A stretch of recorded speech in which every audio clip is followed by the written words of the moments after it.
The family of a 24-year-old American passenger on that doomed Ethiopian jet has now sued Boeing in Chicago.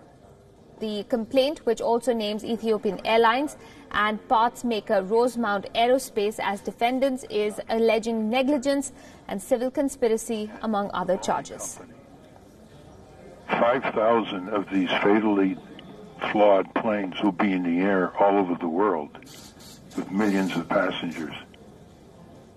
An aircraft manufacturer, no matter what its past safety record, if we don't end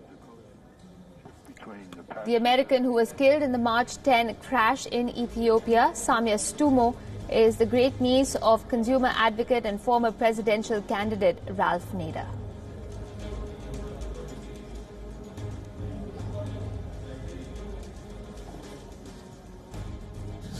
Samia and her fellow passengers shouldn't have died. Those in charge of creating and selling this plane did not treat Samia as they would their own daughters. We as passengers need to demand that planes be safe so that no one else dies.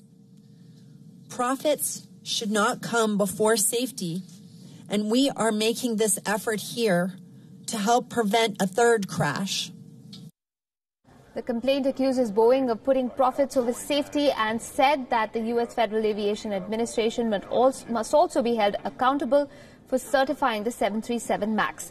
The victim's mother said in a news conference, I quote, "Those in charge of creating and selling this plane did not treat Samia as they would their own daughters," end quote.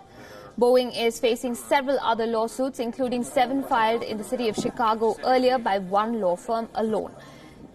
It claims that the flight control system was defective and that Boeing failed to warn airlines about it or fully trained pilots. The MAX 8 has been under scrutiny since the Lion Air crash off the coast of Indonesia under similar circumstances last year. Meanwhile, the Civil Aviation Authority of Singapore has said that it will join the Boeing 737 MAX review panel. Indonesia is also set to send 2 investigators to Ethiopia to assist the investigation. The probe into the Ethiopian Airlines plane crash is being conducted by FAA along with Ethiopia. Ethiopia's investigators have found that the pilots had correctly followed the emergency procedures and are not to be blamed for the crash.